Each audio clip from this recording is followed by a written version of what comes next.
The wind whipped past Izuku Midoriya's face with the ferocity of a hurricane, tearing tears from his eyes before they could even fully form. He was thousands of feet in the air, clinging for dear life to the muscular, tree-trunk-like leg of the greatest hero in the world, All Might. The symbol of peace. The man whose laugh could scatter clouds and whose very presence meant that everything was going to be all right. Hey, hey, hey! Release me! Such fanaticism is too much!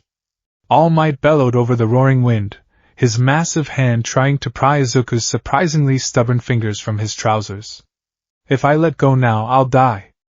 Izuku screamed, his voice cracking, his eyes squeezed shut against the terrifying altitude. His knuckles were bone-white, the muscles in his scrawny arms burning with a desperate, frantic strength. He couldn't let go, not just because of the deadly drop to the city streets below, but because this was his one and only chance. For 14 years, Izuku had chased a phantom. He had meticulously documented every hero, every quirk, every triumph and tragedy in his battered, burnt notebooks. He had endured the mocking laughter of his classmates, the explosive, burning rage of Katsuki Bakugo, and the pitying, sorrowful apologies of his own mother. He had endured a life dictated by an extra joint in his pinky toe, a biological redundancy that served as a cruel cosmic stamp, defective, quirkless, useless. But All Might was different. All Might defied the impossible every single day. If anyone, in the entire sprawling, superpowered world, could give Izuku the answer he needed to hear, it was the towering god of justice currently attempting to shake him off his leg. Oh. That is a good point, All Might conceded, a drop of sweat forming on his brow. He adjusted his trajectory, the air pressure shifting violently as he sought a safe place to land. Seconds later, the terrifying rush of wind ceased, replaced by the jarring, bone-rattling thud of a colossal impact. Izuku's hand slipped, and he tumbled backward, his knees scraping against rough, sun-baked concrete. He gasped for air, his lungs burning, his heart hammering against his ribs like a trapped bird. He was on the roof of a nondescript commercial building, surrounded by ventilation shafts and chain-link fencing. Good grief, All Might sighed, standing at his full, imposing height. If you knock on the door downstairs, someone will let you out. Now, I must be going. A hero's work is never done. The symbol of peace crouched, the muscles in his colossal thighs coiling like industrial springs, ready to launch him back into the sky to deliver the captured sludge villain to the police. Wait!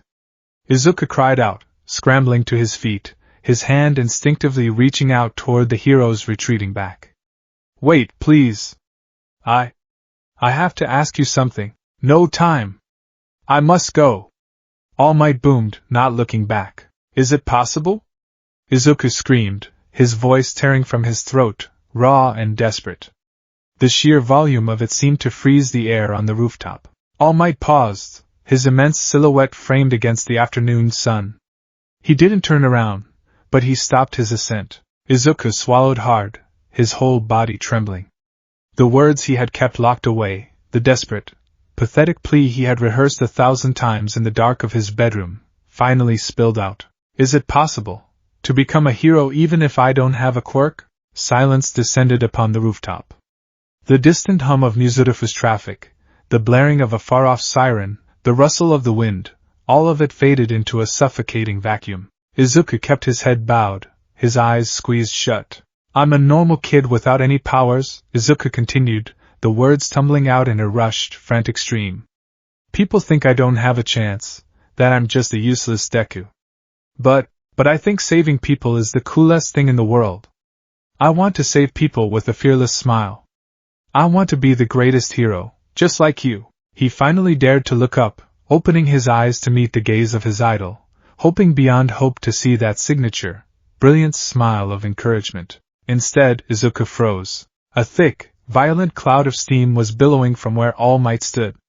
The massive, towering figure was rapidly shrinking, the silhouette warping and collapsing inward like a deflating balloon. Izuku stumbled back, a gasp escaping his lips as the steam began to clear. Standing in the place of the symbol of peace was a skeletal, emaciated man with sunken, shadowed eyes, wearing clothes that hung off his frail frame like a scarecrow's rags. A trail of blood trickled from the corner of his mouth. Izuku stared, his brain short-circuiting. What? A fake? An imposter? Where is All Might? I am All Might, the skeletal man sighed, wiping the blood from his chin with the back of a bony hand. His voice was no longer a booming trumpet, but a hollow, exhausted rasp. Izuku's reality fractured. He listened in a state of numb horror as this broken man, the true form of the invincible god he worshipped, lifted his shirt to reveal a horrific, spiraling scar covering the entire left side of his torso. The hero explained the injury, a wound dealt by a villain 5 years ago that had destroyed his respiratory system and removed his stomach. He explained his limits, 3 hours a day of hero work max. He explained the painful, hidden truth behind the fearless smile. A smile, All Might said, his sunken blue eyes fixing onto Izuku, heavy with a profound, crushing sorrow, is a shield. I smiled to hide the fear inside. To trick the pressure. Izuku couldn't breathe. The weight of the hero's secret was a physical pressure on his chest, but it was the next words that shattered his world completely. Pros are always risking their lives, All Might said gently, but firmly. Some villains simply cannot be beaten without power. So, no, I honestly don't think you can become a hero without a quirk. The words struck Izuku with the force of a physical blow. It felt as though a frozen dagger had been driven straight through his chest, right into the core of his heart. No.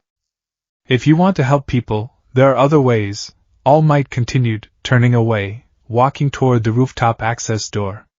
You could become a police officer. They get mocked for receiving villains at the end of the line, but it's a fine profession. It's not bad to have dreams, young man. Just make sure they're attainable. Make sure they're realistic. The heavy metal door opened, then closed with a resounding, hollow clang. The latch clicked. Footsteps faded down the stairwell. Izuku was alone. He stood there for a long time. The afternoon sun, previously warm and bright, now felt harsh, glaring, mocking him. He looked down at his trembling hands. The palms were scarred from years of Bakugo's explosions, calloused from clutching pencils and frantically writing notes on heroes who lived in a world he was permanently barred from entering. Realistic. A wet drop hit the concrete near his shoe. Then another. Izuku brought a hand to his face and realized he was crying. But this wasn't the anime-esque, comical fountain of tears he usually produced. This was silent, agonizing weeping. The kind of crying that hollowed out a person's chest and left nothing but a cold, dark void behind. He didn't scream. He didn't drop to his knees. The absolute finality of All Might's words had killed the very spark that usually fueled his emotional outbursts. He just felt empty. The greatest hero in the world. The man who proved the impossible, who told everyone that they could be safe. That man had looked Izuku in the eye and told him exactly what the doctor had told him a decade ago, exactly what Bakugo told him every single day. Give it up. Izuku slowly turned and dragged his feet toward the door.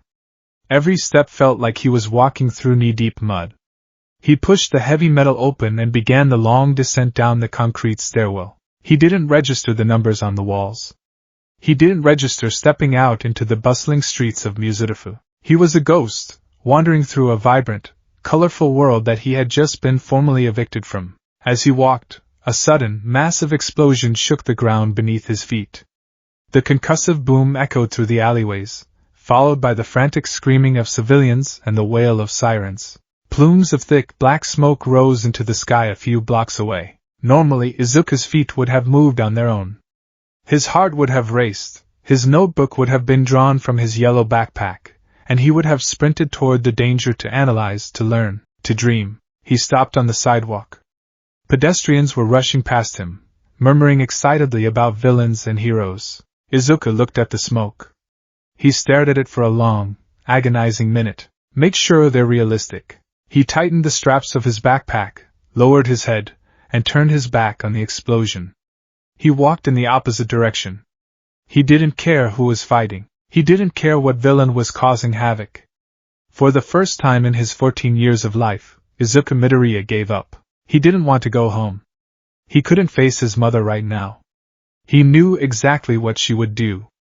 Inko Midoriya would see his dead, hollow eyes, and she would start apologizing again. She would cry, and hold him, and say, "I'm sorry, Izuku, I'm so sorry," just like she did when he was 4 years old staring at the computer screen. He couldn't handle her pity today. If she apologized to him now, he felt like he might actually shatter into a million pieces. His aimless wandering carried him to the outskirts of the city, toward the coast. The sounds of traffic and sirens faded, replaced by the rhythmic, mournful crashing of waves and the cries of seagulls. Dagoba Municipal Beach. It was a beach in name only. Over the years, the ocean currents and illegal dumping had turned the once beautiful coastline into a sprawling, apocalyptic wasteland of garbage. Mountains of rusted refrigerators, crushed cars, shattered televisions, and rotting tires stretched as far as the eye could see, a monument to society's discarded, unwanted things. It was fitting, Izuku thought miserably, that he ended up here. He navigated through a narrow path between a towering stack of rotting washing machines and the rusted hull of a forgotten fishing boat. The smell of salt, rust, and decaying seaweed filled his nose. He walked until he reached the water's edge, finding a small, clear patch of sand hidden from the street by a fortress of junk. Izuku dropped his backpack. It hit the sand with a dull thud. He collapsed next to it, pulling his knees to his chest and wrapping his arms around his legs. He stared out at the ocean. The sun was beginning to set, casting a bloody, bruised purple hue across the horizon. He reached into his backpack and pulled out his notebook. Hero Analysis for the Future, Volume 13. The cover was still singed and damp from where Bakugo had blown it up and tossed it into the koi pond at school just a few hours ago. Take a swan dive off the roof of the building, Bakugo had told him. Maybe you'll get a quirk in your next life. Izuku stared at the charred cover. He opened it, looking at the meticulous drawings of Kamui Woods, Empty Lady, and his endless, rambling notes on quirk theory, combat applications, and rescue strategies. He had poured his soul into these pages. He had studied harder than anyone. He had observed, memorized, and analyzed the mechanics of heroism with a borderline obsessive devotion, all for nothing. Without a genetic mutation, all the knowledge in the world was just useless trivia. He was a spectator in a world of gods. A fresh wave of tears blinded him. A sob ripped from his throat, violent and ugly. I just wanted to help, he whispered to the empty ocean, his voice trembling. I just wanted to be brave. His grip on the notebook tightened. The paper crumpled beneath his fingers. A sudden, unfamiliar surge of anger flared in his chest. Anger at his genetics, anger at Bakugo, anger at the doctor, and terrifyingly, anger at All Might. With a guttural, choked scream, Izuku grabbed the cover of the notebook and tore. The sound of ripping paper was loud in the quiet of the beach. He tore pages out in clumps, throwing them into the wind. The wind caught his dreams, scattering them across the rusted wreckage of Dagoba Beach. He threw the ruined spine of the notebook into the surf, watching as the dark, salty water swallowed it whole. He fell forward onto his hands and knees, burying his face in the sand, crying until his lungs ached, until his throat was raw, until there was absolutely nothing left inside him. He didn't know how long he stayed like that. By the time he finally lifted his head, the sun had vanished entirely, replaced by a pitch-black sky. But it wasn't just nightfall. The air had changed. Izuku wiped his swollen, gritty eyes, his brow furrowing in confusion. The temperature had plummeted rapidly, replacing the mild spring evening with a biting, bone-chilling cold that made his breath visible in the air. He shivered, wrapping his thin middle school uniform jacket tighter around himself. I should go home, he muttered, his voice hoarse. Mom will be worried. He stood up, brushing the sand off his knees. As he reached for his backpack, the hairs on his arms and the back of his neck suddenly stood straight up. The air felt heavy, thick, and buzzing, as if he were standing inside a massive, invisible microwave. His teeth literally buzzed in his gums. He looked up at the sky. The darkness above wasn't the natural black of a night sky. It was a roiling, violently churning mass of storm clouds, descending upon the beach with terrifying speed. But they weren't gray or black. The clouds were bruised with unnatural, swirling colors, deep purples, sickly greens, and vibrant, blinding blues. Crack! A sound like a whip breaking the sound barrier echoed across the beach, though no lightning had struck yet. The wind abruptly changed direction, howling with a furious intensity, whipping sand into Izuku's face and causing the mountains of trash around him to groan and shudder.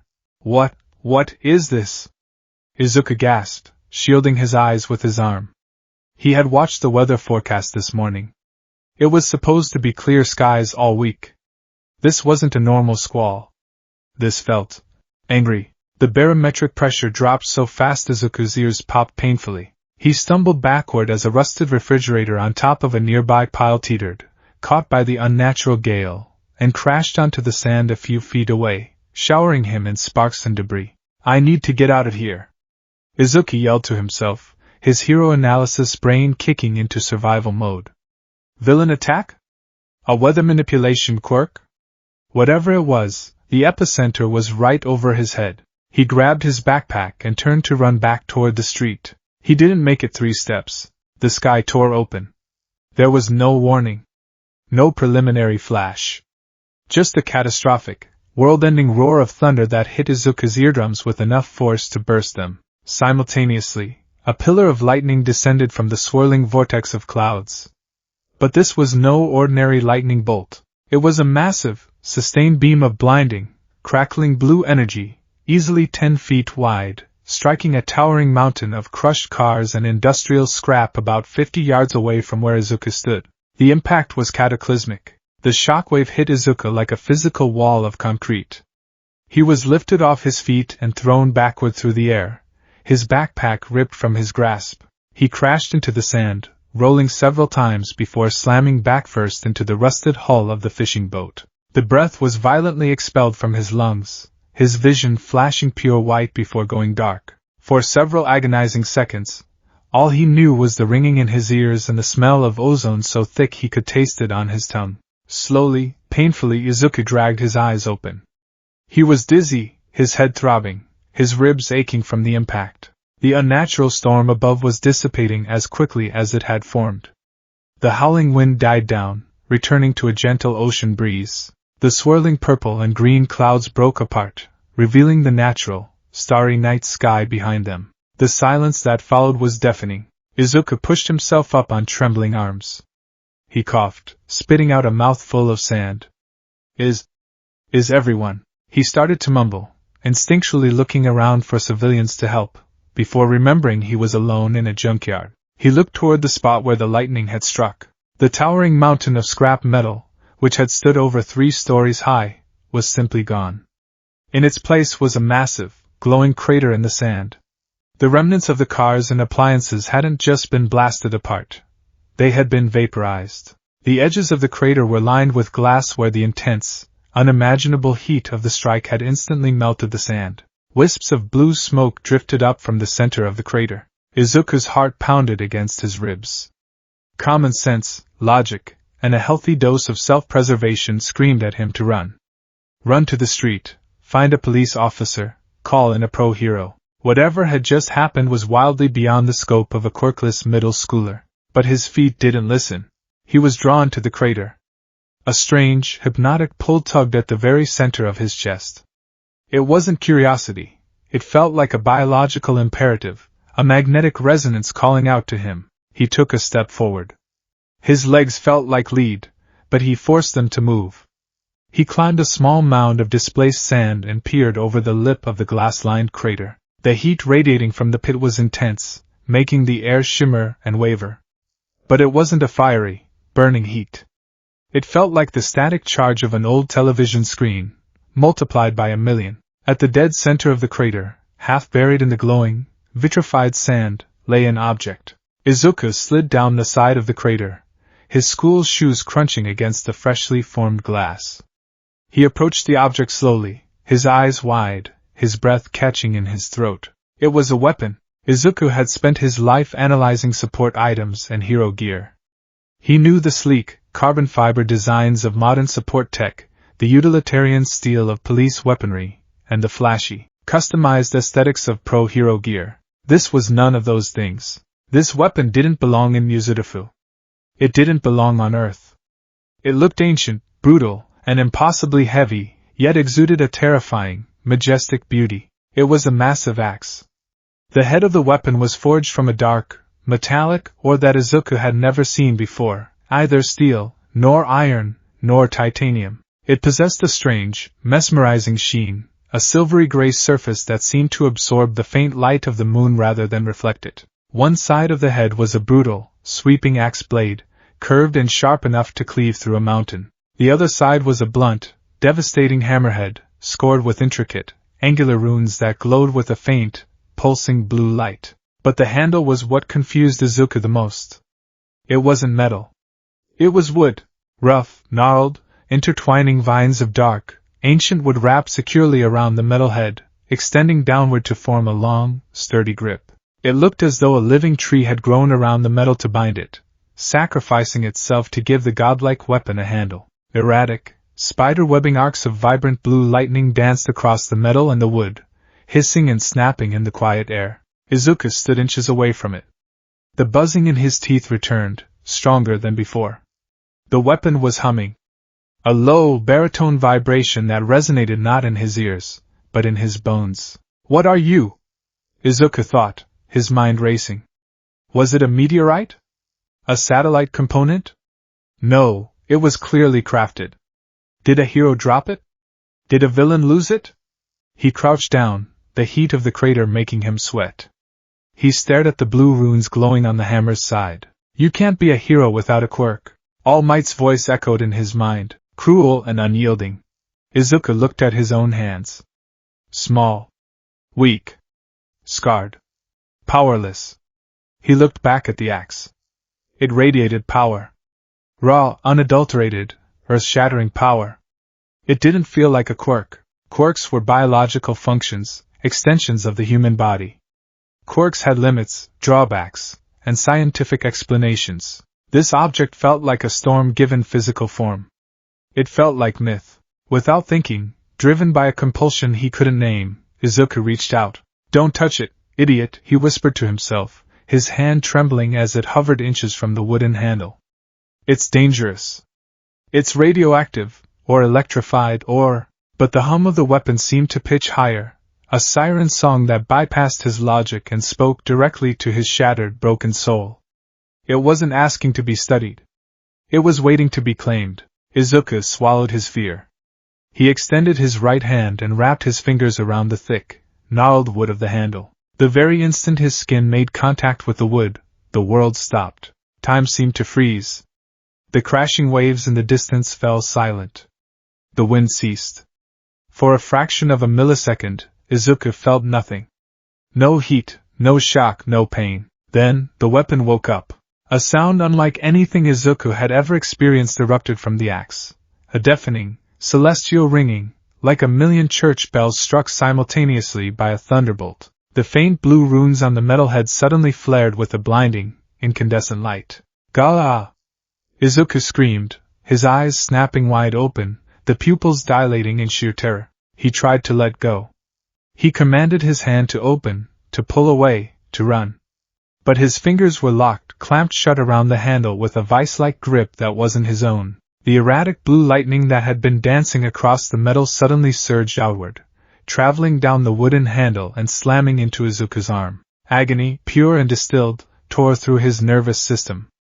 It felt as though liquid fire and crushed glass had been injected directly into his veins. The lightning crawled up his arm, tearing through his school uniform, illuminating the veins beneath his skin with a terrifying, luminescent blue glow. He could feel the energy invading his body, aggressively expanding into his chest, his lungs, his heart. It was a cosmic violation. It was too much power. He was a normal, quirkless boy with a frail frame and weak muscles. He was a vessel meant to hold a cup of water, and he was currently being submerged in an exploding ocean. He fell to his knees, his left hand grasping his right wrist, desperately trying to pry himself off the weapon. I'm going to die, Izuku thought, panic overwhelming him. It's tearing me apart. The blue lightning surged into his chest, and Izuku threw his head back, an inhuman, guttural roar tearing from his throat. The energy shot upward from the axe, bursting into the sky in a massive, blinding pillar of blue light that illuminated the entirety of Dagoba Beach and the surrounding city blocks for miles. Inside the hurricane of light and energy, Izuku felt his consciousness tearing at the seams. His mind was flooded with impossible, ancient images. He saw a realm of gold and crystal. He saw a dark, dying star. He saw a massive forge surrounded by the cold vacuum of space. He heard a booming, thunderous voice speaking a language he couldn't understand, yet felt the meaning deep in his marrow. Worthiness. Resolve. Thunder. His body convulsed violently. The energy was burning away his weakness, testing the limits of his mortal flesh. It searched for a quirk, a genetic adaptation to latch onto, and finding none, it began to rewrite him, forcing his biology to adapt or be incinerated. The heat became unbearable. The light became absolute. With one final, desperate scream, Izuku's vision went entirely, purely white, and the world collapsed into absolute silence as he fell forward, plunging into the dark, electrical void of unconsciousness. The pillar of lightning vanished, leaving the beach in darkness once more. At the center of the crater, Izuku Midoriya lay motionless in the glass and sand. But he was no longer alone. His right hand remained firmly, permanently wrapped around the handle of Stormbreaker. And beneath his skin, faint, microscopic sparks of blue lightning continued to dance. The darkness was absolute, heavy, and suffocating. But within that void, there was a rhythm. Thump. Thump. Thump. It was his heart, beating at a frantic, terrified pace. But beneath the familiar rhythm of his own pulse, Izuku could feel a secondary hum. It was a rapid, microscopic vibration coursing through his veins, a low-frequency static charge that made his very blood feel carbonated. Izuku Midoriya gasped, his eyes snapping open. His lungs desperately expanded, pulling in cold, salty air laced with the sharp, metallic tang of ozone. He scrambled backward, his hands desperately seeking purchase, only to scrape against something smooth, hard, and incredibly hot. He blinked rapidly, his vision blurry and swimming with afterimages of blinding blue light. As the world slowly snapped back into focus, the memories of the last few minutes, or was it hours, crashed into his brain like a runaway freight train. All Might's rejection. The torn notebook. The unnatural storm. The catastrophic lightning strike. The crater. The weapon. The agonizing, world-ending pain of the blue light tearing through his body. Izuku frantically patted his chest, his arms, his legs. He was expecting to find charred flesh, missing limbs, or a smoking hole in his sternum. But to his absolute bewilderment, he was completely intact. His black school uniform was singed at the edges, and the right sleeve was entirely blown off, the fabric reduced to fine ash.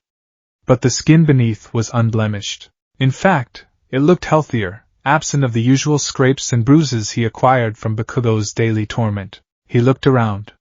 He was still lying at the bottom of the crater on Dagoba Municipal Beach. The sand beneath him had been superheated into a smooth, glassy bowl that reflected the pale moonlight. "I'm alive," Izuku whispered into the quiet night. His voice sounded strange to his own ears, a little deeper perhaps, or maybe just raw from screaming. He looked down at his right hand. The violent, crackling energy was gone, but the ghost of it remained. If he concentrated, he could feel a terrifying reservoir of kinetic energy pooled just beneath his skin, waiting, humming. Then he saw it, sitting innocently in the center of the glass crater, no longer glowing or sparking, was the axe. Without the blinding light of the runes or the terrifying arcs of blue lightning, the weapon looked even more ancient and imposing. The silvery gray metal of the blade and hammerhead drank in the moonlight, looking both impossibly sharp and devastatingly heavy. The gnarled, dark wood of the handle seemed to anchor it to the earth. Izuku stared at it. His analytical brain, which had been paralyzed by terror and cosmic magic, slowly booted back up. It struck the earth like a meteor, but it wasn't destroyed. It discharged enough electrical energy to vaporize 3 stories of industrial steel, but the wooden handle wasn't even scorched. When I touched it, it acted as a closed circuit, forcing an unimaginable amount of energy into my body, but it didn't kill me. He checked his cheap digital watch. The screen was cracked and glitching, but he could make out the time, 11:42 p.m. "Mom," Izuku gasped, panic replacing his all. He had been gone for hours. Inko Midoriya was probably calling the police, scouring the city, having a nervous breakdown. He needed to go home right now. He scrambled up the slippery, vitrified side of the crater, his shoes struggling to find grip on the smooth glass. He reached the top, finding his yellow backpack half buried in normal sand a few feet away. He yanked it free, slinging it over his shoulder, and turned toward the street. But he stopped. He looked back over his shoulder at the crater. At the axe. Could he just leave it here?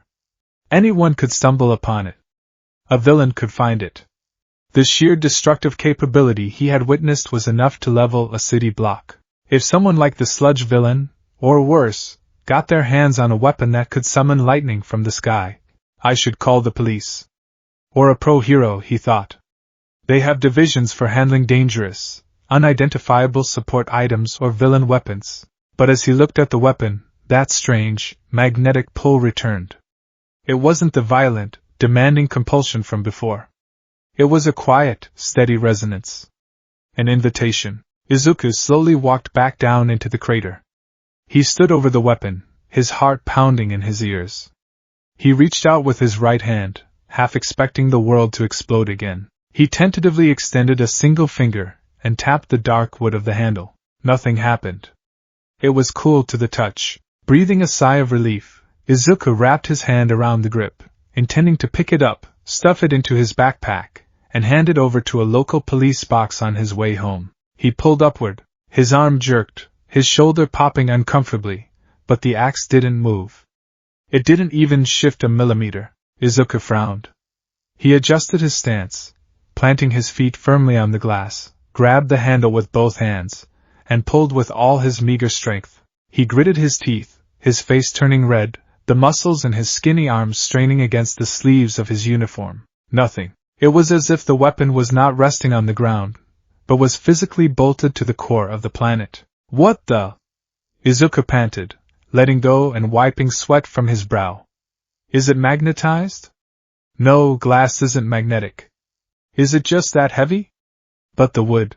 He crouched down, examining the space where the head of the axe met the glass. It wasn't sunk into the ground. It was resting lightly on top of it. Yet, it possessed a localized, infinite gravity. He closed his eyes, thinking back to the violent vision he had experienced when the lightning struck him. Worthiness. Resolve. Thunder. The words echoed in his mind like a physical weight. What did they mean? Worthiness? You cannot be a hero without a quirk. All Might's hollow, sunken face flashed in his mind. Make sure your dreams are realistic. A sudden, sharp spike of anger flared in Izuku's chest. For 14 years he had been told he was worthless. A Deku. A zero. Society had weighed him on the scales of genetics, and found him entirely lacking. He had been rejected by his peers, by his teachers, and finally by the god he worshipped. But this weapon, this impossible, cosmic thing, it had flooded him with energy. It hadn't incinerated him. It had tested him, and he was still breathing. Izuku opened his eyes. They were no longer wide with panic, but narrowed with a fierce, burning defiance. I don't care what you are, Izuku whispered to the weapon, his voice trembling but resolute. I don't care if I don't have a quirk. I want to save people. I want to be a hero, even if the whole world says I can't. I will. He reached out and wrapped his right hand around the wooden handle. He didn't just try to lift it physically. He poured every ounce of his stubborn, unbroken will into his grip. He demanded that the weapon move. The low hum in the metal suddenly pitched upward. The faint blue runes on the hammerhead flickered, casting a dim glow on the glass. Izuku pulled. The infinite gravity vanished. With a sickening shhhhnk, the axe lifted from the ground. The sudden lack of resistance caused Izuku to stumble backward, the sheer momentum nearly throwing him off his feet. He caught his balance, gasping for air. He was holding it. The infinite weight was gone, but the weapon was by no means light. It was astonishingly, brutally heavy, easily weighing as much as a small motorcycle. The dense, alien metal at the head dragged his arm down, forcing him to engage his core just to keep the head from hitting the dirt. To anyone else, it would be a cumbersome, unusable hunk of metal, but to Izuku it felt right. As he gripped the handle, the static charge in his blood resonated with the weapon. It was a symbiotic feedback loop. The axe recognized him. Okay, Izuku breathed, his arms shaking violently under the strain. Okay, you're coming with me. He couldn't put it in his backpack. The handle was too long, and the blade would instantly slice through the cheap fabric. He couldn't carry it through the streets, either. He looked like a scrawny kid dragging a medieval executioner's tool. He would be arrested in seconds. He looked around the labyrinth of trash that was Dagoba Beach. A few dozen yards away was the rusted-out shell of an old, massive industrial freezer unit, half buried under a mountain of old tires. It was perfectly hidden from the street and the shoreline. Straining under the immense weight, Izuku dragged Stormbreaker across the sand. Every step was a battle against gravity, his muscles burning in a way he had never experienced. By the time he reached the freezer, he was drenched in sweat and his arm felt like it was going to detach from its socket. He carefully laid the axe inside the dark, rusted cavern of the freezer, burying it under a pile of filthy tarps and an old mattress. "Stay here," Izuku whispered, feeling utterly ridiculous talking to a piece of metal and wood. "I'll be back tomorrow." He closed the heavy freezer door, retrieved his backpack, and ran toward the city streets, the bizarre static hum still vibrating beneath his skin. The interrogation at the Midoriya apartment was as tearful and chaotic as Izuku had anticipated. Inko Midoriya was waiting by the door when he finally unlocked it at 12:30 a.m. Her eyes were red and puffy, her hands wringing a dish towel to shreds. When she saw Izuku, covered in sand, his uniform torn and missing a sleeve, his hair a wild, dusty mess, she let out a cry that sounded like a wounded animal. "Izuku! Oh my God, Izuku! Where were you? I called the police. I was about to call the hospitals." She rushed forward, wrapping her arms around him, her localized telekinesis quirk going haywire in her distress, causing several framed photos in the hallway to rattle against the walls. "I'm sorry, Mom," Izuku said softly, hugging her back. He felt a sharp pang of guilt. "I'm so sorry. What happened to you? Were you attacked by a villain? Did that sludge monster come back?" She pulled away, frantically inspecting his missing sleeve and the soot on his face. Izuku had spent the run home formulating a lie. It went against his nature to deceive his mother, but he couldn't explain the axe. He couldn't explain the lightning. If he told her the truth, she would absolutely take it away, or hand it over to the authorities. For the first time in his life, Izuku had a secret that belonged only to him. "No, Mom, I wasn't attacked," Izuku lied smoothly, though his voice cracked perfectly to sell the emotion. I met All Might today."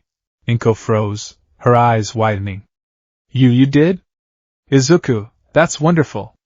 But why? I asked him," Izuku interrupted, looking down at the floor, letting the very real, very raw pain of the afternoon bleed into his voice. "I asked him if I could be a hero without a quirk." Inko's hands dropped to her sides. The color drained from her face. She knew her son. She knew exactly what answer he had received based on his destroyed appearance. "Oh, Izuku." He said no, Izuku whispered, tears pricking his eyes, not from the lie, but from the memory of the shattered dream. "He told me to be realistic. I didn't want to come home. I went to the old beach, Dagoba. I cried, Mom. I cried until I fell asleep on the sand. I'm sorry my uniform is ruined." It was half truth, half fiction, woven together seamlessly. Inko broke down. She pulled him into another crushing hug, sobbing into his shoulder. She didn't question the missing sleeve or the smell of ozone. Her heart was breaking for her son's shattered dreams. "I'm sorry, Izuku. I'm so sorry," she wept, repeating the litany she had spoken since the doctor's office 10 years ago. But this time, as Izuku held her, he didn't feel the crushing despair he usually felt. Beneath his skin, the static hum of the lightning buzzed, a quiet, powerful reminder. He closed his eyes. "I'm not sorry," he thought. Not anymore. The next day after school, Izuku sprinted to Dagoba Beach. He had barely slept, his mind racing with theories and calculations. He had purchased a brand new, thick, leather-bound notebook on the way home from school. On the cover, he had written in bold black marker, "STORMBREAKER, Hero Analysis Integration." He had named the weapon. The name had simply popped into his head during English class, echoing in that same booming, ancient voice from his vision. Stormbreaker. It fit perfectly. He navigated the mountains of trash until he reached the rusted freezer. His heart hammered as he opened the heavy door and pulled away the tarps. It was still there. Izuku let out a breath he didn't realize he was holding. He grabbed the handle and hauled it out into the afternoon sun. The metal gleamed menacingly. "Okay," Izuku muttered, pulling out his notebook and a pen. "Let's figure out what you are." He spent the next hour treating the mythological weapon like a science experiment. He measured it. The handle was exactly 42 inches long. The axe head was 16 inches across from the edge of the blade to the flat of the hammer. He tested its properties. He took a rusted, solid steel pipe from a nearby junk pile and swung it as hard as he could against the flat side of the hammerhead. The steel pipe vibrated so violently it nearly shattered Izuku's wrists, bending at a severe 90-degree angle. Stormbreaker didn't even have a scratch. Indestructible, or at least highly durable, Izuku muttered, scribbling furiously. Material is unknown. Density is disproportionate to its size. Weight is variable based on user intent. He decided to test his theory. He relaxed his grip and thought about going home and doing homework. He tried to lift the axe. It was glued to the floor. Infinite weight. He tightened his grip, visualizing saving a civilian from a burning building, channeling his absolute, burning desire to be a hero. He pulled. The axe lifted with a heavy, but manageable heft. "Astonishing," Izuku whispered, his eyes wide. "It possesses some form of psychic or bioelectric lock. It only yields to a specific psychological state. Resolve. Heroism. Worthiness." Izuku set the notebook down. It was time for the practical test. He stood in a small clearing amid the trash, gripping Stormbreaker with both hands. His feet were planted shoulder-width apart. He recalled videos of pro heroes using heavy support weapons, snipe with his rifles, death arms with his bracers. Balance was key. "All right," Izuku breathed. "Let's see what else you can do." He twisted his torso, pulling the heavy axe back, and swung it forward in a horizontal arc, aiming at nothing but empty air. He expected a heavy whoosh of air. Instead, the instant the blade completed its arc, the blue runes on the hammerhead flared blindingly bright. Crack boom. A concussive shockwave of blue lightning erupted from the blade, slicing through the air like a crescent-shaped missile. The energy blast traveled 30 feet before slamming into a towering stack of rotting washing machines. The impact was deafening. The machines were instantly blown apart, shrapnel and superheated metal raining down across the beach. But Izuku barely saw it. The moment the lightning fired, a violent, agonizing backlash of energy traveled up the wooden handle and slammed into his arms. "Arg!" Izuku screamed, the weapon slipping from his grasp as he collapsed into the sand. He clutched his right arm, his vision swimming with tears of pain. It felt like his muscles had been dipped in acid and then run through a meat grinder. He rolled up his sleeve. The skin wasn't burned, but he could physically see his muscles spasming uncontrollably, dark bruises forming instantly under the skin. He lay in the sand for 10 minutes, gasping through the pain, waiting for the spasming to stop. When he could finally sit up, he looked at the axe, which lay inert in the sand a few feet away, and then down at his trembling, bruised arm. His analytical mind quickly pieced together the brutal reality of his situation. The weapon wasn't a quirk. It didn't belong to him biologically. It was a conduit for a terrifying, cosmic energy, and by wielding it, he was forcing that energy through his own body. "A vessel," Izuku mumbled, his mind racing. "A hose.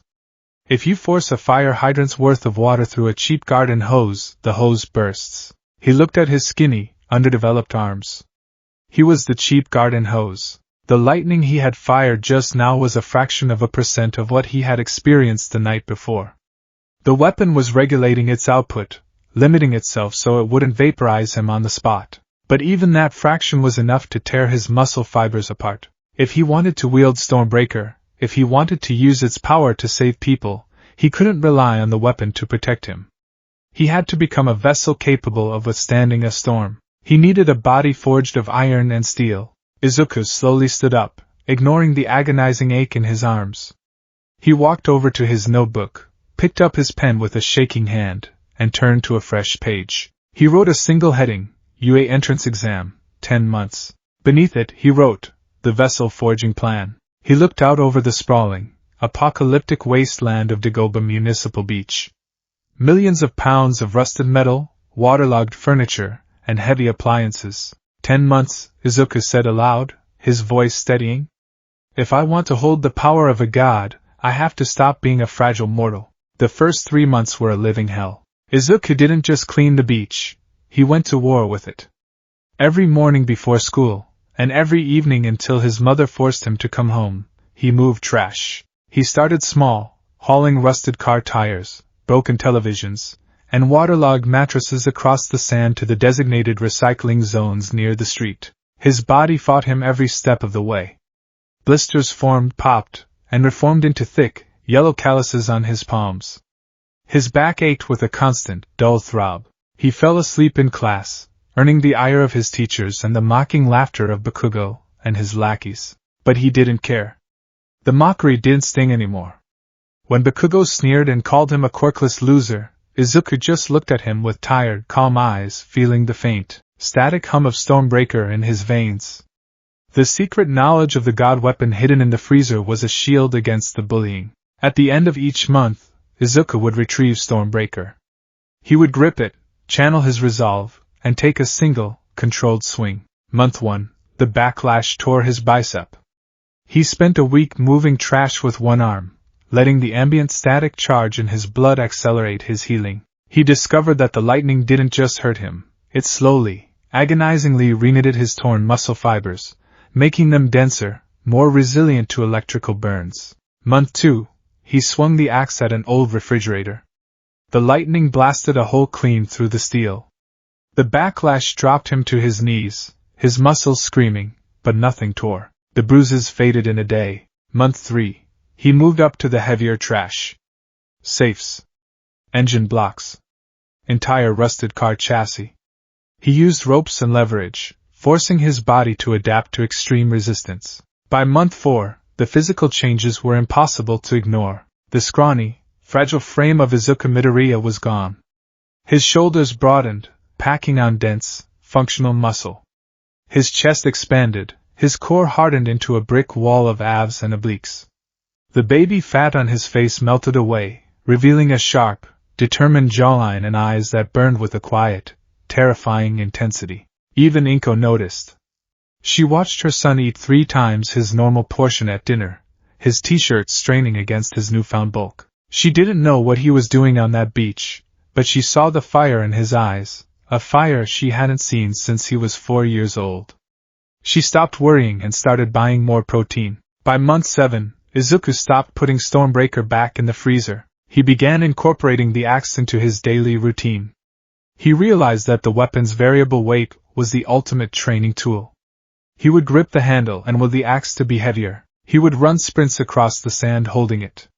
He would use the blunt, hammer side to smash larger debris into manageable pieces, using brute physical strength rather than channeling the lightning. The pain became a familiar friend.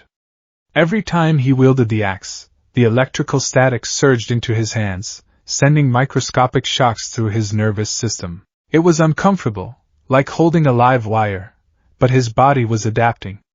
His nervous system was evolving, expanding its bandwidth to handle the cosmic current.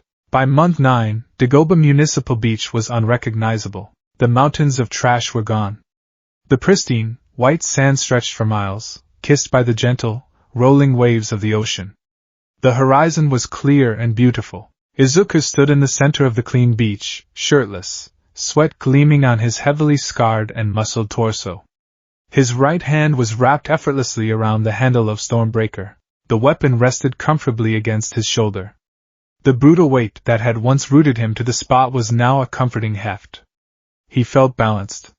He felt strong. But there was one final test. He hadn't channeled the lightning, the true, raw power of the weapon, since that first day. He had been terrified of destroying his body before the entrance exam. But the exam was tomorrow. He needed to know if the vessel was ready. Izuku walked toward the edge of the water. He set down his notebook. He took a deep breath, feeling the cool ocean air fill his expanded lungs. He closed his eyes. He didn't just grip the axe, he reached into it with his mind. He found that massive, terrifying reservoir of cosmic energy, and instead of locking it away, he opened the floodgates. The response was instantaneous. Stormbreaker howled. The blue runes on the hammerhead ignited with a blinding, sapphire brilliance. Thick, furious arcs of lightning erupted from the metal, violently wrapping around the blade, the handle, and Izuku's arms. Izuku's eyes snapped open. The irises, usually a deep forest green, were glowing with vibrant, crackling blue electricity. He felt the power surge into his muscles. It burned, yes, but it wasn't tearing him apart anymore. His newly forged body contained the storm. He was the vessel, and he was holding the pressure. With a roar that echoed over the crashing waves, Izuku twisted his body and swung Stormbreaker in a massive, upward diagonal arc toward the sky. The heavens answered. A deafening thunderclap shattered the quiet morning. A colossal bolt of blue lightning shot from the blade of the axe, tearing through the air and rocketing into the sky, violently parting the morning clouds and leaving a trail of ionized air in its wake. The sheer kinetic recoil of the blast was immense. Izuku's feet dug trenches into the sand as he was pushed backward. His grip faltered for a fraction of a second, and the recoil ripped the handle from his hands. Stormbreaker spun wildly through the air, flying hundreds of yards down the beach before burying itself headfirst into a large, jagged rock outcropping near the seawall. Izuku stumbled back, falling onto his rear in the sand. He sat there, his arms smoking slightly, his chest heaving. He looked down at his hands. No torn muscles. No broken bones. The vessel held. A massive, ecstatic grin spread across his face. He threw his head back and laughed, a loud, booming laugh of pure, unadulterated triumph that sounded eerily reminiscent of a certain symbol of peace. He had done it. He had the power. He stood up, brushing the sand off his shorts, and looked down the beach toward the rock outcropping where Stormbreaker was lodged. Well, Izuku muttered, a little embarrassed. That's a long walk to get it back. He raised his right hand, pointing toward the distant weapon, purely out of habit, half joking with himself. He didn't pull. He didn't tense his muscles. He just wished it was back in his hand. A mile down the beach, the rock outcropping violently exploded. Izuku's eyes widened in shock as he saw a silver and blue blur rocketing through the air, tearing over the sand at the speed of a bullet, heading straight for his face. Panic seized him. He ducked, throwing his arms up to protect his head. But the weapon didn't hit him. The moment it came within a foot of Izuku, it instantaneously decelerated, defying every known law of physics and inertia, and slapped perfectly, gently, and securely into his outstretched right palm. Izuku stood frozen, his hand gripping the wood, staring at the heavy metal head of the axe. You come back, Izuku whispered, absolute awe washing over him. The weapon wasn't just bonded to his will to lift it, it was bonded to his very soul. They were connected across space. He looked at the axe, then at the sky, then at his own two hands. I'm ready, he said to the ocean. The next morning, Izuku Midoriya walked through the imposing, massive glass gates of UA High School. He looked different. He wasn't the hunched-over, timid, scrawny kid who was terrified of his own shadow. He walked with his back straight, his shoulders broad under his middle school uniform, his green eyes sharp and focused. But what drew the stares of every single student in the courtyard wasn't his newfound physique. It was the massive, terrifying, mythological axe strapped to his back. Izuku had spent hours the night before fashioning a heavy-duty leather harness to carry Stormbreaker. The weapon rested diagonally across his back, the heavy metal head sitting just above his right shoulder, the wooden handle extending down toward his left hip. Even fully at rest, the metal faintly hummed, a low vibration that made the air around him feel heavy and charged. Deku? Izuku stopped.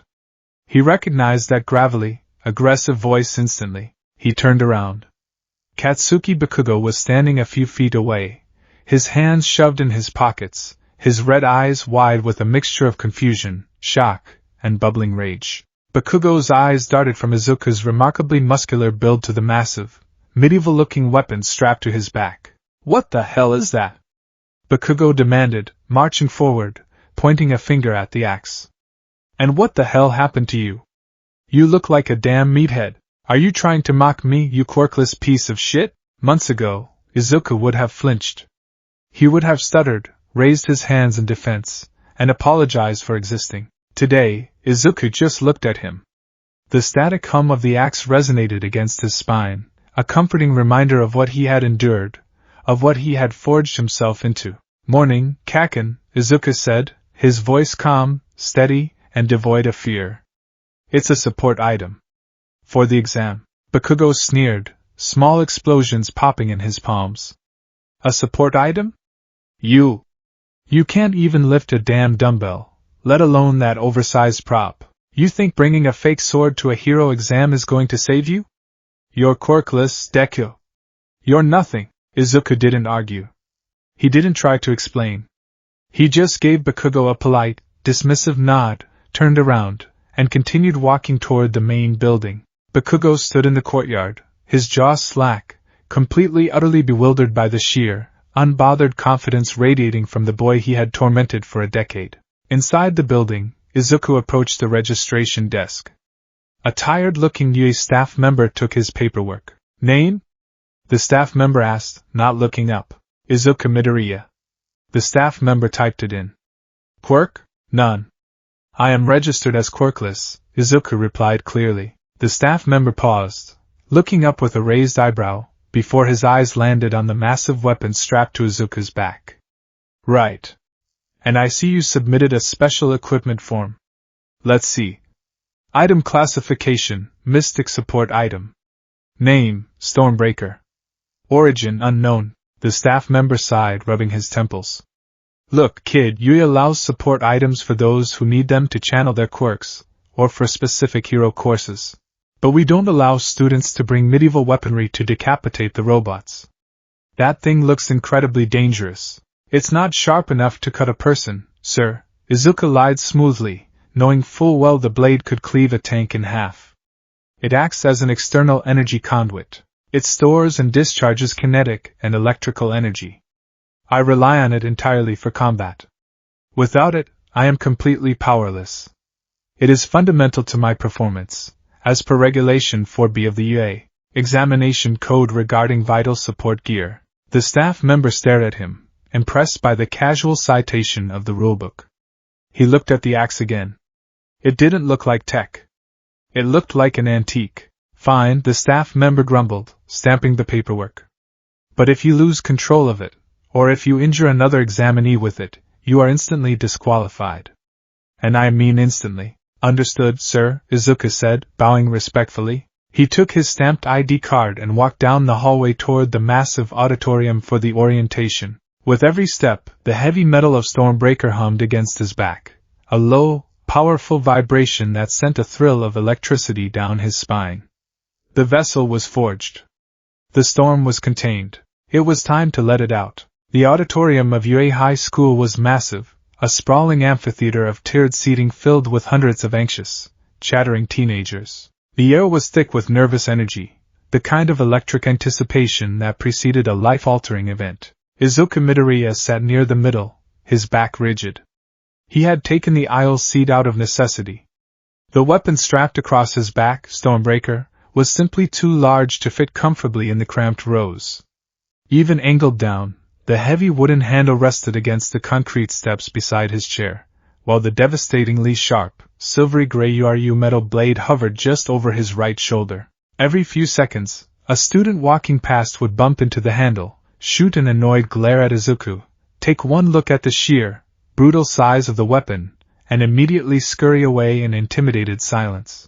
Stupid Deku, a familiar, venomous voice hissed from the seat immediately to his left. Izuku didn't turn his head. He just kept his eyes forward on the dark stage. Morning again, Kaken. Katsuki Bakugo slouched in his chair, his arms crossed over his chest, his red eyes glaring daggers at the side of Izuku's head. I don't know what kind of steroids you took, or who you paid to let you bring that giant piece of scrap metal in here, but it doesn't change anything. A quirkless loser with a toy is still a quirkless loser.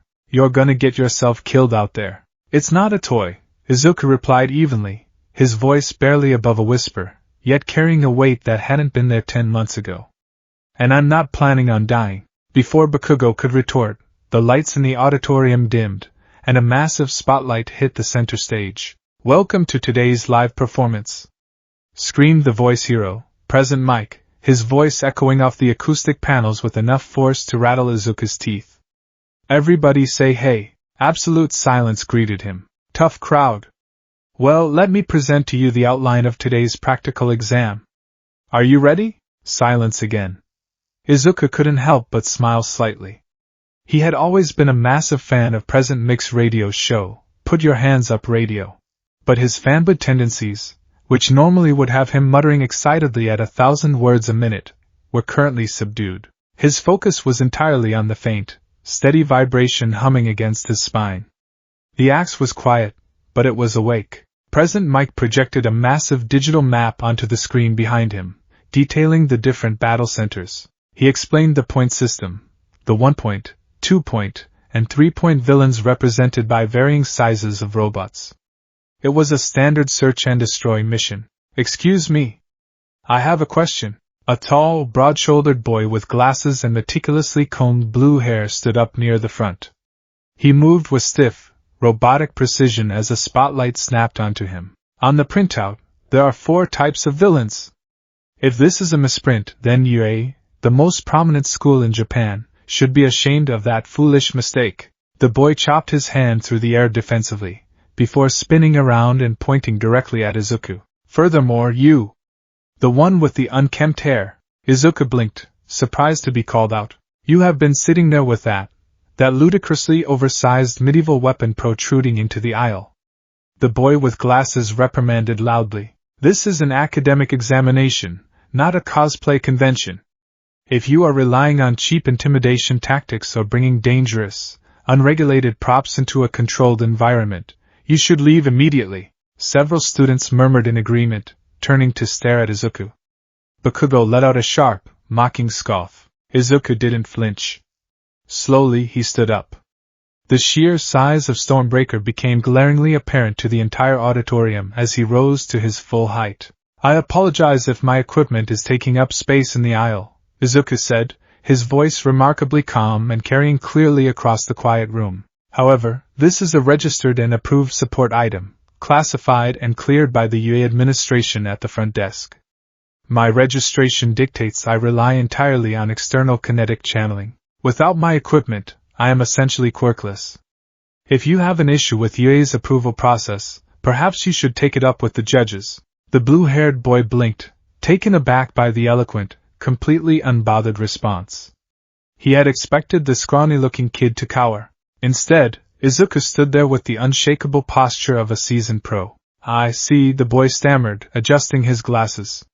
If the administration has approved it, then I withdraw my complaint. I apologize for my assumption. He bowed stiffly and sat down. All right, settle down, examinees. Present Mike intervened, though he shot an intrigued look at the massive axe strapped to Izuku. To answer examinee 7111's first question, the 4th villain type is worth 0 points. It's an obstacle. A massive gimmick that will rampage in narrow spaces. If you see it, don't fight it. Just run away. An obstacle, Izuku mentally catalogued.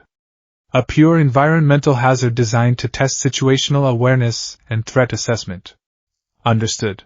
That's all from me. Present Mike shouted. I leave you with our school motto, Plus Ultra. Now, go get ready for your practicals. 10 minutes later, Izuku stood before the towering, imposing gates of Battle Center B. The fake city behind the walls was a sprawling metropolis, a testament to UA's infinite budget. He had changed out of his school uniform into his physical training gear, a tight, dark green athletic compression shirt, durable black cargo pants, and red, steel-toed combat boots. The form-fitting shirt did absolutely nothing to hide the dense, compact muscle he had forged over the last 10 months. He looked like a miniature heavyweight boxer. Over the shirt, he wore the thick leather harness, with Stormbreaker resting securely across his back. He reached back with his right hand, his fingers casually resting on the dark wood of the handle. Just touching it settled his racing heart. He looked around at the other examinees. They were stretching, hyping themselves up, or displaying their quirks. He spotted the boy with the glasses doing intense lunges near the front. He also spotted a familiar face, a girl with a bob of brown hair and permanent pink blush on her cheeks. Uraraka, Izuku remembered. Earlier that morning, on his walk up to the school, he had been so lost in thought that he had tripped over his own feet. He had braced for the humiliating impact of concrete, but it never came. Uraraka had tapped him, activating her zero-gravity quirk, floating him to safety. I should go thank her properly, Izuku thought, taking a step toward her. I was too nervous to say anything coherent earlier. Before he could bridge the gap, the boy with glasses stepped into his path, blocking him. She appears to be trying to focus, the boy said sternly. Are you going to interfere with her preparation? I concede your weapon is approved, but if you are here to distract the other examinees, I will report you. Izuku sighed, dropping his hand from the axe handle. I was just going to thank her for helping me earlier. But you're right. Now isn't the time. Good luck in there. Izuku turned his back on the confused boy and walked right up to the massive metal gates, standing at the very front of the pack. He closed his eyes. 10 months of hell, he thought. Moving cars. Crushing washing machines. Burning my nervous system from the inside out to widen my conduits. I am the vessel. The storm is mine. Right, let's start. President Mick's voice boomed from hidden speakers above the gates. The massive doors began to groan open. What's the matter? There are no countdowns in real battles. Run, run, run! The other students froze for a split second, processing the sudden start. Izuku didn't hesitate. Before the gates were even fully open, he bolted. His heavy red boots cracked against the pavement, propelling him forward with explosive, muscular speed. He was inside the fake city before anyone else had even taken their first step. He rounded the first corner into a main avenue, and immediately skidded to a halt. 3 robots, 2 one-pointers and 1 two-pointer, were rolling down the street, their single red optics locking onto him. Target acquired, the robotic voices droned in unison. Weapons whirred to life. Izuku reached over his shoulder and gripped the handle of Stormbreaker. He closed his eyes for a microsecond, connecting his will to the weapon, asking it to release its infinite weight. The lock disengaged. He drew the massive axe with a smooth, terrifyingly swift motion, bringing it down into a ready stance with both hands. The URU metal gleamed in the artificial city light. Okay, Izuku analyzed rapidly. 3 targets. Clustered. The easiest way to destroy them all at once is a sweeping arc with a low-voltage lightning discharge. He felt the ambient static in his blood spike, ready to answer his call. But he froze. He looked behind him. The rest of the examinees were flooding into the street, scattering in different directions. Uraraka was running into an alley nearby. The blue-haired boy was sprinting down the opposite sidewalk. I can't, Izuku realized with a sickening drop in his stomach. Stormbreaker's lightning wasn't a precision laser. It was an untamed, chaotic force of nature. Even a low-voltage discharge on Dagoba Beach had blown apart heavy appliances and sent lethal arcs of electricity jumping randomly across the sand. If he fired lightning down this crowded street, the energy could arc off the metal robots and strike a student. It could be lethal. He had never tested the weapon in a populated area. I can't use the lightning. Not while they're this close. It's too dangerous. Die. A one-pointer lunged at him, a mechanical arm swinging forward to crush him. Izuku abandoned the lightning. He tightened his grip on the wood, gritted his teeth, and swung Stormbreaker upward using pure, brute, physical strength. He didn't need the lightning. The curved, silver blade of the axe met the reinforced steel casing of the robot's arm. There was no spark, no bounce, no resistance whatsoever. The URU metal sheared through the robot's arm like a hot knife gliding through warm butter. Izuku didn't stop the momentum. He spun on his heel, using the immense weight of the axe to carry his swing in a full 360-degree arc. The blade slammed into the torso of the one-pointer, cutting completely through its chassis and out the other side. The top half of the robot slid off its waist, wires sparking wildly, before crashing to the concrete. 1 point, Izuku breathed, his eyes wide. He knew the weapon was indestructible, but he hadn't fully grasped just how sharp it was. The two-pointer rolled forward, firing a blunt projectile. Izuku shifted his grip, bringing the flat, hammer side of Stormbreaker up like a shield. The projectile hit the URU metal and immediately crumpled into dust. Izuku lunged forward, closing the distance in a heartbeat. He swung the hammer side horizontally. The blunt force impact hit the two-pointer's head with the sound of a bomb going off. The thick metal chassis caved in completely, the robot's optical sensors shattering as it was violently thrown backward into the side of a building. 3 points. Izuku took off down the street, hunting. For the next 5 minutes, he became a melee wrecking ball.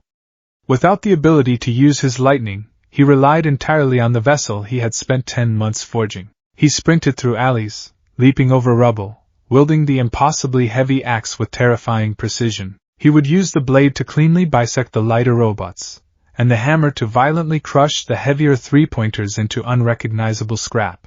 6 points. 9 points. 12.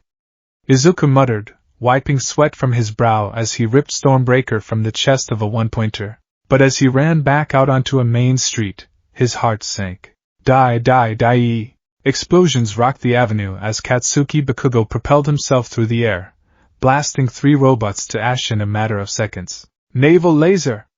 A boy with sparkling blonde hair shot a beam of light across the intersection, taking out a two-pointer before Izuku could even reach it.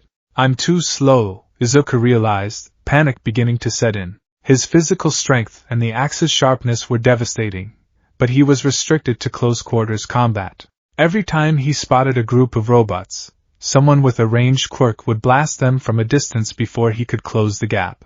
28 points for examinee Bakugo. Present mixed voice echoed. 32 for examinee 7111. I only have 15, Izuku gasped, his chest heaving as he sprinted toward another intersection. It's not enough. Yui usually requires at least 40 points to pass. I need to find a cluster. I need to get away from the crowd so I can use the lightning safely. He turned down a desolate street, spotting a cluster of 4 two-pointers. Finally, he raised Stormbreaker, ready to charge. 6 minutes left. Present Mike announced. Suddenly, the ground beneath Izuku's boots began to vibrate. It wasn't a minor tremor. It was a rhythmic, localized earthquake. Boom. Boom. Boom. Izuku stopped, lowering the axe. The 4 two-pointers down the street suddenly froze, their red optics flickering before they actively turned and began rolling in the opposite direction, fleeing. What is making them run? Izuku whispered. The sun above him was suddenly blotted out. A massive, suffocating shadow fell over the entire 4-block radius. Izuku slowly turned his head, looking down the main avenue. The buildings at the end of the street were exploding outward. Not from bombs, but from sheer, physical displacement.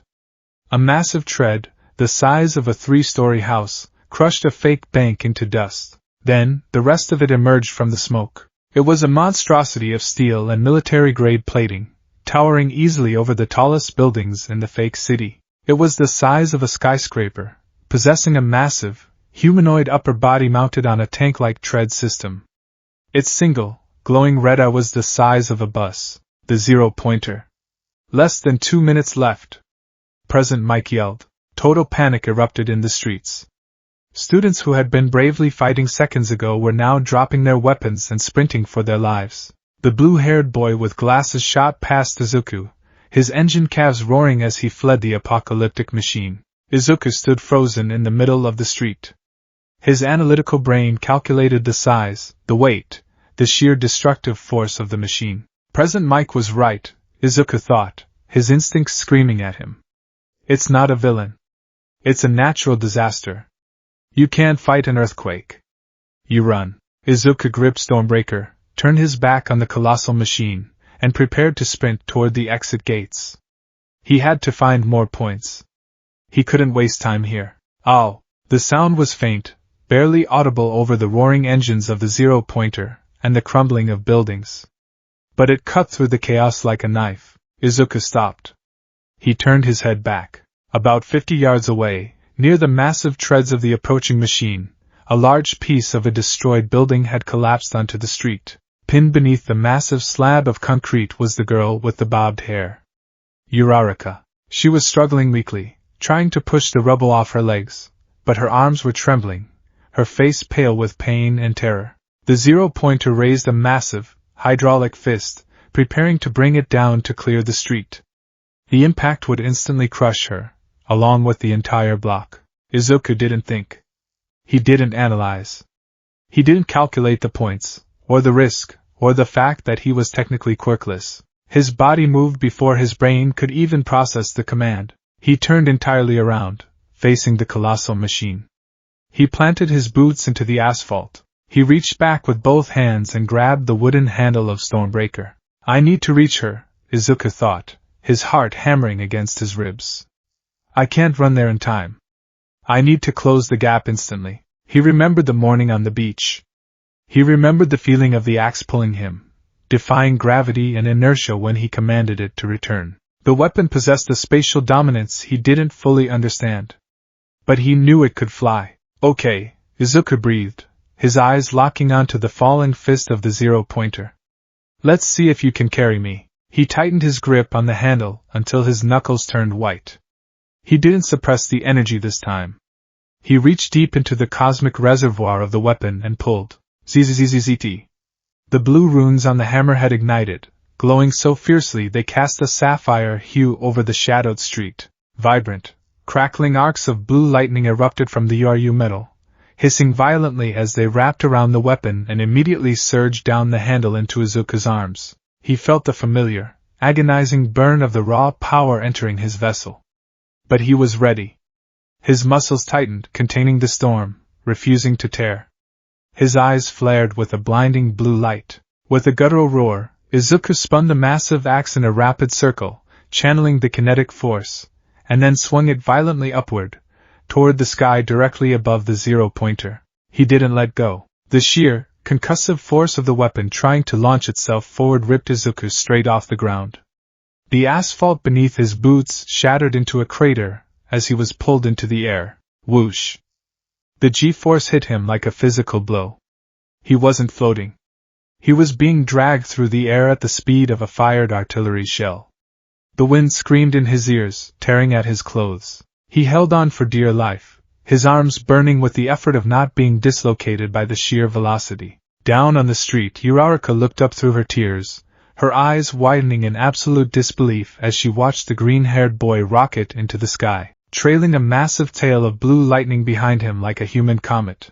Izuku soared over the falling fist, over the massive chest of the machine, until he was positioned perfectly over the back of the zero-pointer's head, hundreds of feet in the air. He forcefully twisted his body, altering the trajectory of the axe, bringing his flight to a jarring, mid-air halt. For a single, gravity-defying second, he hovered in the sky, a tiny speck of crackling blue energy against the backdrop of the massive robot.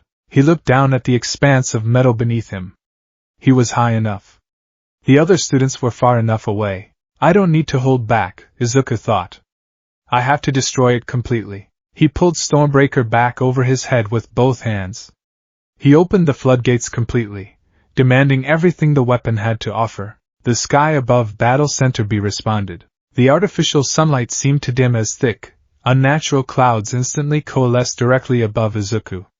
The air pressure dropped so violently that the windows of the remaining buildings shattered inward. A colossal pillar of blue lightning struck from the clouds, hitting the raised blade of Stormbreaker. Izuku screamed. The pain was astronomical. The lightning wasn't just passing through him, it was overflowing, turning his entire body into a glowing, crackling conduit of godly power. He could feel the skin on his arms beginning to blister and char under the sheer, ungodly heat. The vessel was holding, but only barely. Smayawash! It was the only word his brain could supply, a desperate homage to the hero he still loved, even if that hero had rejected him. Driven by the weight of the axe and the force of gravity, Izuku swung Stormbreaker down, plummeting from the sky like a divine executioner. The blade of Yaru metal, supercharged with millions of volts of cosmic lightning, struck the crown of the zero-pointer's head. There was no resistance. There was no screeching of tearing metal. There was only a blinding flash of absolute white light, followed a microsecond later by a sound that defied description. It wasn't just a thunderclap. It was the sound of the atmosphere being violently ripped apart. The sonic boom shattered every remaining pane of glass in the fake city and knocked several students miles away flat onto their backs. The URU blade cleaved effortlessly through the reinforced titanium skull of the massive machine. Izuku's momentum carried him straight down, the axe slicing completely through the center of the robot's head, neck, and upper torso, dragging a massive curtain of blue lightning with it. Izuku exited out the lower back of the machine, landing heavily in the street below with a concussive shockwave that kicked up a massive cloud of dust and pulverized asphalt. For 3 seconds the world was deadly silent. Then, the zero-pointer's colossal optic flickered and died. A massive, glowing blue line of melted metal appeared down the exact center of its head and chest. With a deafening, groaning screech, the top half of the skyscraper-sized machine slowly split perfectly in two. The left and right halves of the colossal torso slid off the chassis, crashing into the streets on either side with an impact that shook the foundations of UA High School. The obstacle was dead. Down in the street, the dust slowly began to settle. Izuku was on one knee in the center of the crater he had made. Stormbreaker was planted headfirst in the asphalt, and Izuku was leaning heavily against the wooden handle, using it to keep himself from collapsing completely. The ambient blue lightning faded from his eyes, returning them to their natural green. He took a ragged, shuddering breath, and immediately coughed up a speck of blood. He looked down at his arms. The sleeves of his compression shirt were completely burned away. His skin, from his wrists to his shoulders, was a horrifying shade of angry, blistered red. First and second degree burns mapped across his newly forged muscles. The sheer energy output had finally overwhelmed the vessel. "Ow!" Izuku rasped, his voice sounding like dry leaves. That was too much." He forced his head up, looking through the clearing dust. Uraraka was still sitting on the ground a few yards away. The destruction of the zero-pointer had ceased the tremors, and the piece of rubble trapping her had shifted just enough to release the pressure. She was staring at Izuku, her mouth hanging completely open, her eyes wide with a mixture of terror and awe. Izuku managed a weak, trembling smile. Are you okay?" Before she could answer, a loud buzzer echoed across the entire facility. "Time's up!" Present Mick's voice blared. Izuku let out a long sigh of relief. He let go of Stormbreaker's handle and immediately collapsed backward onto the asphalt, staring up at the sky. He didn't have enough points. He had spent the last 10 minutes clearing the Lotu robots, and he only had 15 points. He had used the rest of his time, and destroyed his arms, on a target worth absolutely zero. He had failed the entrance exam. But as he lay there, the agony in his arms pulsing in time with his heartbeat, he didn't feel the crushing despair he expected. He turned his head slightly, looking at the massive, bifurcated wreckage of the zero-pointer, and then at Uraraka, who was being helped up by the boy with glasses. "I didn't get the points," Izuku thought, his eyelids growing heavy. "But I saved her. I was a hero today. Even if it's the only time." Footsteps approached his resting place. He heard the clicking of a cane. "Goodness gracious, what a mess," a kindly, elderly voice tooted. Izuku turned his head the other way and saw a small, older woman in a nurse's outfit walking toward him. Recovery Girl. UA's legendary healer. She stopped beside him, looking down at his blistered, ruined arms, and then over at the massive axe planted in the concrete, which was still faintly smoking with blue ozone. "You've pushed your body far past its limits, young man," Recovery Girl said, shaking her head. "Channeling that kind of raw power without proper insulation. You're lucky your nervous system isn't completely fried." "I'm sorry," Izuku mumbled, his vision starting to swim. "I didn't have a choice." "Hush now. You have the spirit of a true hero, even if you lack the self-preservation of one." She leaned down and planted a kiss on his forehead. Izuku instantly felt a massive drain on his stamina, followed immediately by a cooling, soothing sensation washing over his burning arms. The angry red blisters began to recede, the skin knitting itself back together at a rapid, unnatural pace. It was exhausting. As the pain faded, the sheer, bone-deep exhaustion of the fight took over. "Sleep now, examinee," Recovery Girl said softly. "The test is over." Izuku closed his eyes. As the darkness pulled him under, he reached his right hand out slightly, his fingers brushing against the solid, comforting wood of Stormbreaker's handle. The vessel had cracked, but it hadn't broken. And the storm was just beginning.